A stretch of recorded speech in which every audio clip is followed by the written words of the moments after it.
Jake Morrison had exactly $53 to his name when he walked into the land office in Tombstone, Arizona. The year was 1882, and opportunities for a man with empty pockets were scarce as water in the desert.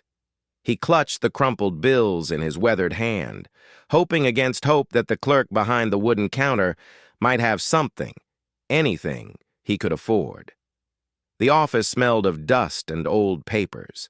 Maps covered every wall, showing parcels of land scattered across the territory. Most carried price tags that made Jake's stomach turn. $500, $800. Some even demanded $1,000 or more. He was about to turn and leave when the clerk, a thin man with wire spectacles, noticed his dejected expression. "You look like a man who needs a break," the clerk said, adjusting his glasses. "Name's Henderson. What brings you in today?" Jake removed his worn hat, revealing hair that hadn't seen a proper cut in months. "Looking for land, sir. Got $50 and a strong back. Know it ain't much, but I'm hoping you might have something." Henderson studied him for a moment, then walked to a dusty filing cabinet in the corner.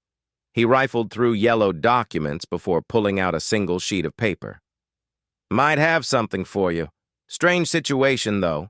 Ranch about 40 miles northeast of here. Previous owner died without any heirs they could find. Been sitting empty for near 2 years now." The clerk spread the paper on the counter. It showed a crude map of a property with boundaries marked in fading ink. 300 acres. Got a main house, barn, well, and some outbuildings. Owner was a hermit named Ezekiel Blackwood. Folks say he was touched in the head, lived alone out there for 15 years. When he passed, the county took possession. Jake leaned closer, hardly believing what he was hearing. "What's the catch? Property like that should cost more than I got." "That's just it," Henderson said, lowering his voice. "Nobody wants it.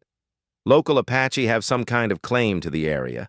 Nothing official, mind you, but they consider it part of their ancestral lands. Few folks tried to settle there after Blackwood died, but they all left within weeks. Say strange things happened." The mention of Apache made Jake's pulse quicken, but not from fear. During his time as a cavalry scout, he'd learned to respect the Apache people. They were fierce warriors, but also fair in their dealings, if approached with honor. "What kind of strange things?" Henderson shrugged. "Horses spooked for no reason. Tools went missing. Some claimed they heard voices in the wind. Could be nonsense. Could be the Apache trying to reclaim their land. Either way, the county wants it off their books. They'll take $50 just to be rid of it." Jake couldn't believe his luck. $50 for 300 acres seemed impossible, even with the complications. He'd been drifting from town to town for 3 years since leaving the cavalry, working odd jobs and sleeping under stars. The idea of having his own land, his own home, felt like a dream. "I'll take it," he said without hesitation. Henderson raised an eyebrow. "You sure about that? I'm obligated to tell you the risks. The Apache in these parts don't take kindly to settlers. And if the stories are true about strange happenings, you might find yourself in more trouble than you bargained for." Jake pulled out his $50 and placed them on the counter. "I've dealt with Apache before. Served as a scout for Colonel Davies down in New Mexico Territory. Found them to be honorable people when treated with respect. As for strange happenings, I've seen enough of the world to know that most mysteries have reasonable explanations." The transaction took less than an hour. Henderson prepared the deed, witnessed by 2 other men in the office. Jake signed his name with careful precision, the weight of property ownership settling on his shoulders like a heavy blanket. He was no longer a drifter. He was a landowner, a rancher, even if his ranch came with mysterious warnings. Outside the land office, Jake loaded his few possessions onto his horse, a sturdy mare named Stella he'd bought with his last bit of savings before the land purchase. Everything he owned fit into 2 saddlebags and a bedroll. His rifle, a well-maintained Winchester, hung in its scabbard beside his leg. His father's pocket watch, the only thing of value he'd inherited, ticked steadily in his vest pocket. The ride to his new property took the better part of 2 days. Jake followed the directions Henderson had provided, traveling northeast through rocky canyons and across sun-baked plains. The landscape was harsh but beautiful, with towering red mesas rising from the desert floor like ancient monuments. Saguaro cacti stood sentinel along his path, their arms raised toward the endless blue sky. As he rode, Jake thought about his plans for the ranch. He'd start small, maybe raise a few cattle and some horses. The well would be crucial. Water was life in this country. He hoped Blackwood had been smart enough to dig deep and find a reliable source. With luck, Jake could build a decent living from the land, maybe even hire a hand or two as the operation grew. On the second evening, as the sun painted the western horizon in shades of orange and purple, Jake crested a low ridge and saw his property spread before him. The main house sat in a small valley, protected from the worst winds by rocky outcroppings. Even from a distance, he could see that the buildings were in better condition than he dared hope. The barn looked solid and smoke was rising from the house's chimney. Jake frowned and reined in Stella. Smoke meant someone was there. But Henderson had assured him the place was empty. He studied the scene carefully, noting movement near the corral behind the house. 3 figures moved about the property with the easy confidence of people who belonged there. Drawing closer, Jake realized with growing amazement that all 3 figures were women. Apache women, by their dress and manner. They had clearly been living on his property for some time, treating it as their own. One tended a small fire outside the house, another worked with what appeared to be a horse in the corral, and the third was hanging clothing on a line strung between 2 posts. Jake's mind raced. This explained why previous settlers had abandoned the property. The Apache women had been protecting it, probably considering it rightfully theirs. The question now was how to handle the situation. He could ride into town and demand the sheriff remove them, but that would likely lead to violence and bloodshed. The Apache had legitimate grievances about stolen land, and these women were clearly not hurting anyone. As he sat on his horse watching them work, Jake made a decision that would change everything. Instead of asserting his legal claim through force, he would approach them directly. His experience with Apache people had taught him that they valued courage and honesty above all else. If he could speak with them openly, perhaps they could find a solution that honored both his legal ownership and their ancestral connection to the land. Jake dismounted and led Stella forward, making no effort to hide his approach. The 3 women noticed him immediately, and he saw them reach for weapons, not guns, but traditional Apache weapons that could be just as deadly in skilled hands. He raised his hands to show he meant no harm and continued walking toward them at a steady pace. The next few minutes would determine whether his $50 investment would become the foundation of a new life or the cause of his untimely death. The 3 Apache women formed a defensive line as Jake approached, their weapons ready but not yet raised in direct threat. The eldest of the 3, a woman perhaps 40 years old with graying hair braided with leather strips, stepped forward as their apparent leader. Her dark eyes studied Jake with the intensity of someone accustomed to reading danger in strangers' faces. Jake stopped about 20 feet away and slowly removed his hat, a gesture of respect he'd learned during his cavalry days. "Good evening," he called out in English, then repeated the greeting in the few Apache words he remembered from his time as a scout. His pronunciation was rough, but the effort clearly surprised the women. The eldest woman's expression shifted slightly, curiosity replacing some of the wariness. She spoke rapidly to her companions in Apache, too quickly for Jake to follow, then addressed him directly. "You speak our tongue?" "A little," Jake admitted. "Learned some words when I worked with your people down in New Mexico territory. Not much, but enough to know I should show respect." The woman studied him for a long moment before lowering her weapon completely. She said something to the other 2 women who followed her lead, but remained alert. "I am Ayanna," she said. "These are my daughters, Casa and Nayeli. You are the new owner the white man's papers say will come?" Jake nodded, impressed by her direct question and good English. Name's Jake Morrison. I bought this land yesterday in Tombstone. Didn't know anyone was living here. We have been here since the old man died, Ayanna said. He was good to us. Gave us shelter when we had nowhere else to go. We cared for him in his final days and buried him with honor. The younger women flanked their mother, and Jake could see the family resemblance clearly now. Kesa appeared to be in her early 20s, with quick, intelligent eyes and calloused hands that spoke of hard work. Nayeli looked to be the youngest, perhaps 18, with a proud bearing that reminded Jake of young warriors he'd known. The old man was Blackwood? Jake asked. Ayanna nodded. Ezekiel. He found us 3 years ago when soldiers drove us from our home near the Gila River. My husband was killed in the fighting. We had nothing, nowhere to go. Ezekiel could have turned us away, but instead, he offered us shelter. Jake felt a chill as he began to understand the situation. These women weren't simply squatters trying to steal land. They were refugees who had lost everything and been given sanctuary by the previous owner. In their eyes, they had every right to be there. Where would you go if you had to leave here? He asked quietly. Ayanna's jaw tightened. There is nowhere. The reservation is far, and they have no room for more people. We would survive in the desert as our ancestors did, but... She gestured toward her daughters. They deserve better than a life of running and hiding.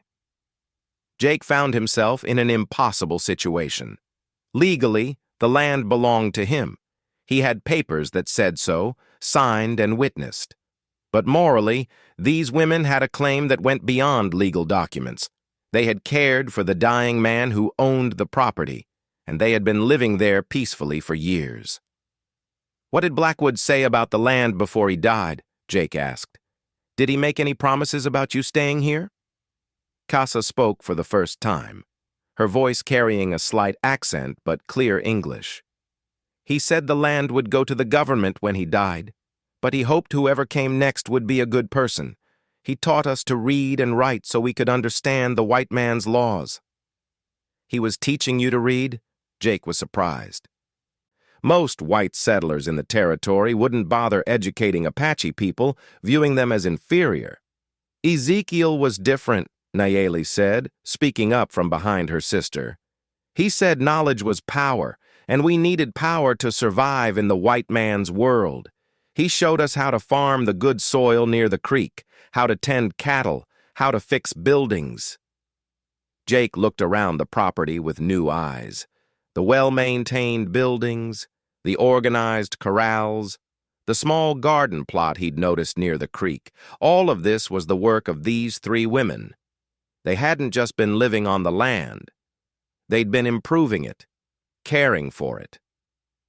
The smoke from the chimney, he said. You've been keeping the house ready? Ayanna nodded.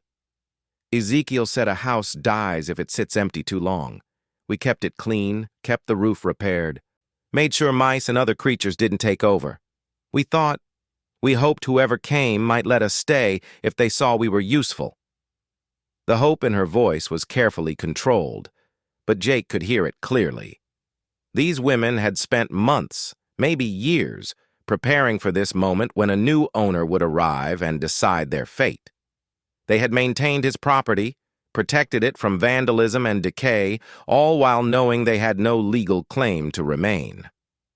Show me what you've done, Jake said.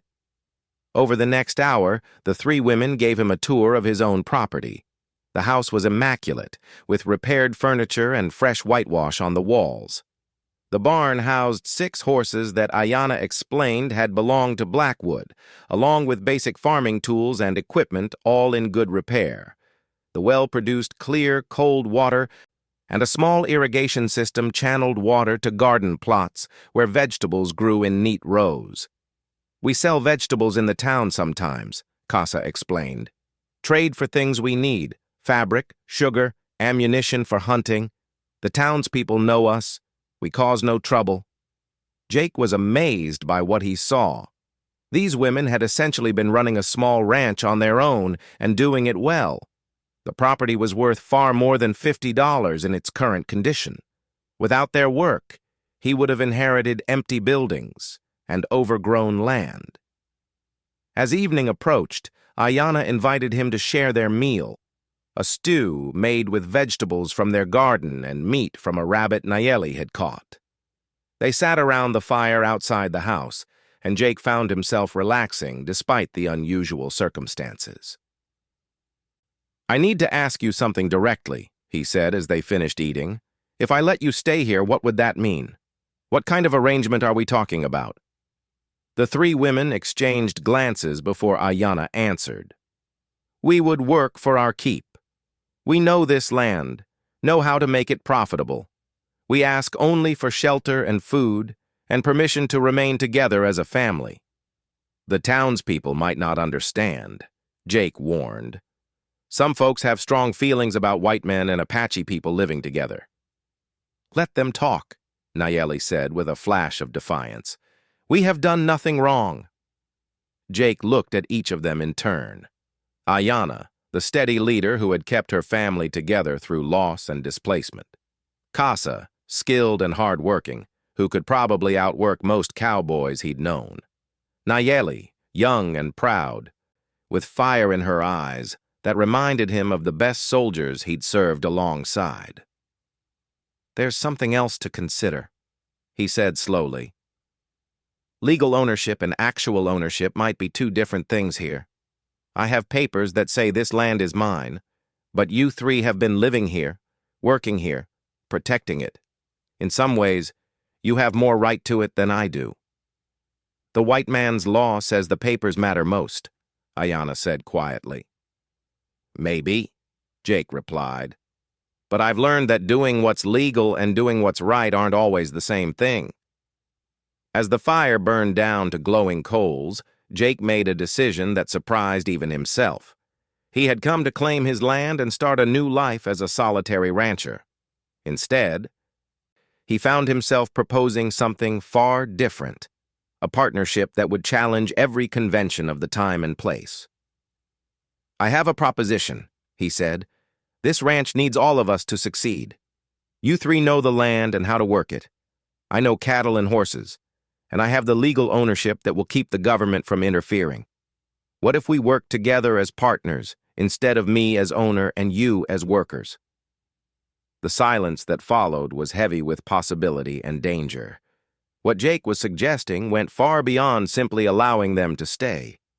He was proposing a partnership between a white man and Apache women in a time and place where such relationships were viewed with suspicion and hostility. But as he looked at their faces in the firelight, Jake knew it was the right thing to do. The question was whether they would accept his offer and whether they could all survive the consequences of such an unusual arrangement. Ayanna stared into the dying embers of the fire for a long moment before responding to Jake's proposition. When she finally spoke, her voice carried the weight of years spent surviving in a world that offered few choices to displaced Apache people. "You would make us partners?" she asked. "Not servants or workers, but true partners in this land?"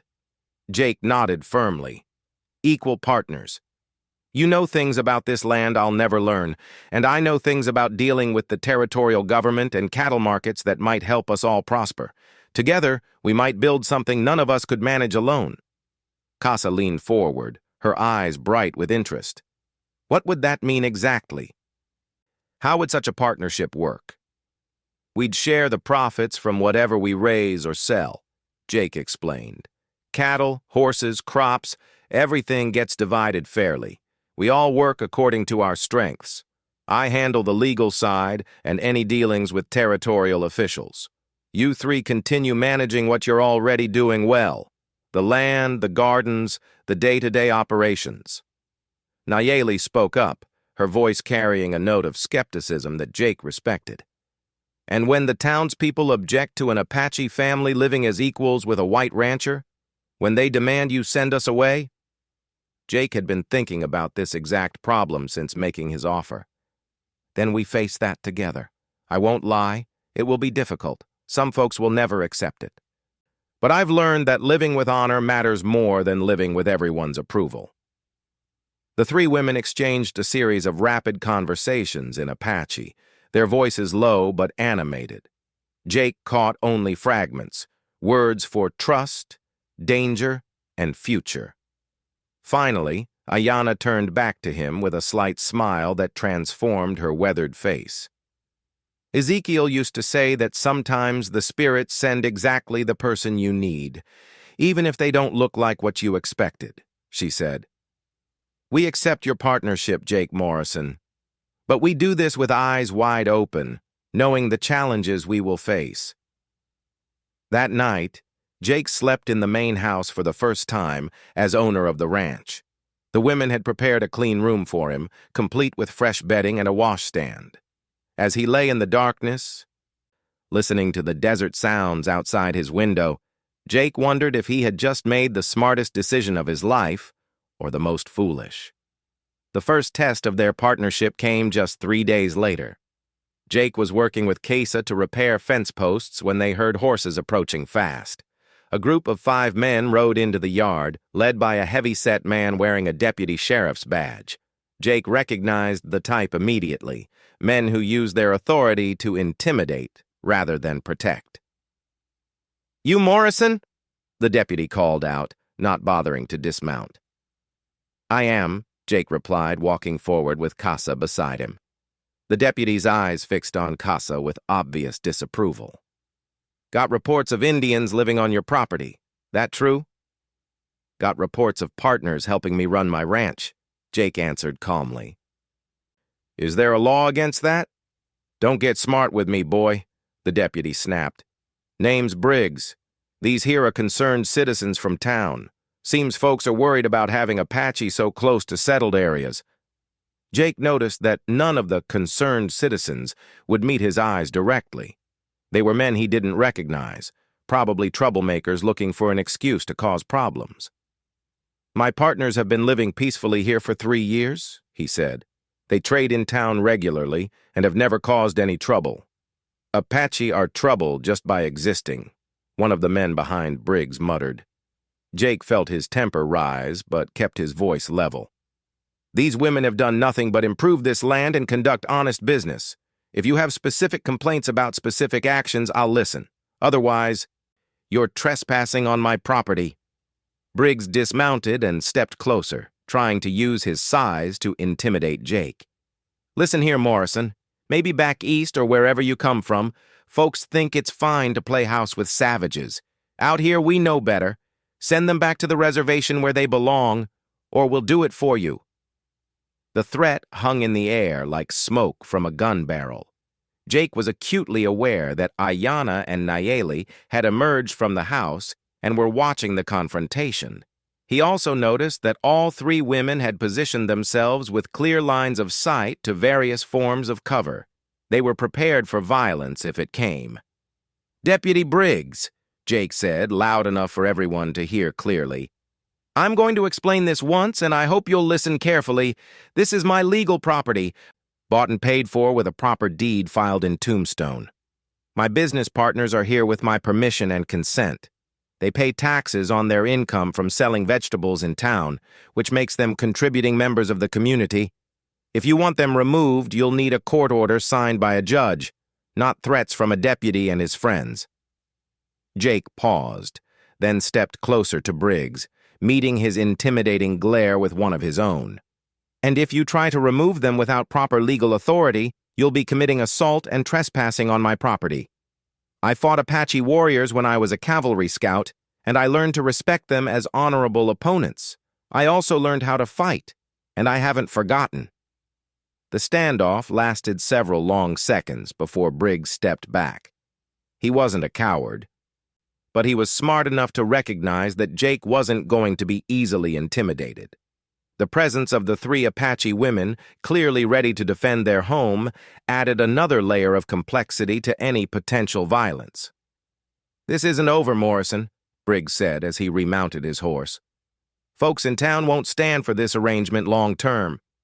"Then folks in town are welcome to mind their own business," Jake replied. unless they want to make it my business, too. After the men rode away, Ayanna approached Jake with a concerned expression. "That will not be the end of it," she said. "Men like that don't give up when challenged in front of others." Jake nodded grimly. "I know. We'll need to be careful and prepared. Can you and your daughters handle firearms?" Kesa laughed, a sound without much humor.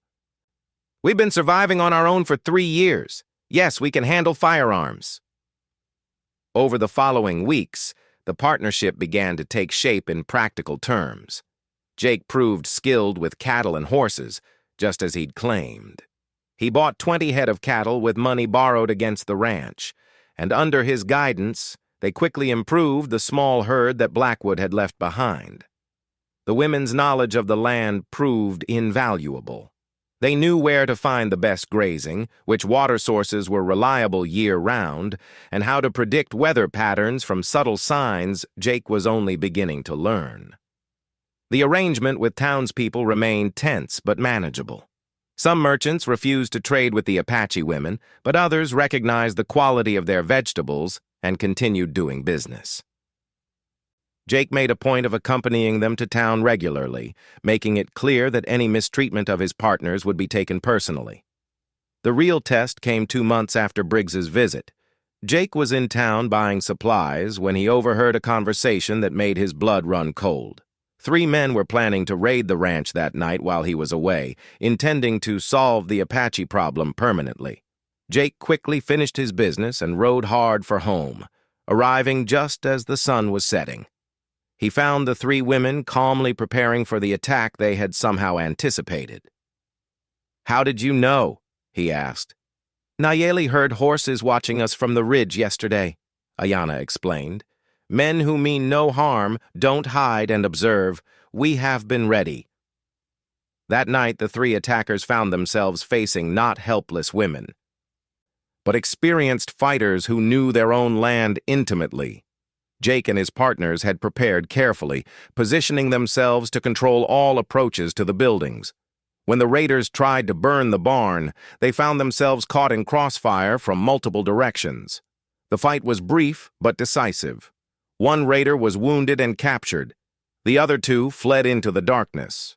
When Deputy Briggs arrived the next morning to investigate reports of gunfire, he found clear evidence of attempted arson and assault. Even his bias couldn't overcome the obvious facts of who had been the aggressors. The attempted raid marked a turning point for the ranch and its unusual family of partners. Word spread that the Apache women and their white partner were not easy targets, and most troublemakers decided to find easier prey. More importantly, some townspeople began to respect the courage and competence they had demonstrated. By the end of their first year together, the partnership had proved successful beyond anyone's expectations. Their cattle herd had tripled in size, their vegetable gardens produced surplus crops for sale, and they had built a reputation for fair dealing and quality livestock. Jake had found not just a home, but a family that transcended the racial boundaries that divided their society. Standing on the porch of the house they all shared, watching Casa work with a young horse in the corral while Nayeli and Ayanna planned the next day's work, Jake reflected on the strange twist of fate that had brought them together. He had spent $50 expecting to buy an empty ranch and a chance at solitude. Instead, he had found partners, purpose, and a new understanding of what family could mean. The arrangement still attracted criticism from some quarters, and they all knew that prejudice and hatred remained real dangers. But they had proved that people of different backgrounds could work together successfully when they shared common goals and mutual respect. In a territory where conflict between cultures seemed inevitable, their small ranch had become an island of cooperation and prosperity. Jake pulled out his father's pocket watch and checked the time. Tomorrow would bring new challenges, as every day did in the harsh landscape of the Arizona territory. But tonight, surrounded by partners he had grown to trust completely, he felt something he hadn't experienced in years, the deep satisfaction of being exactly where he belonged.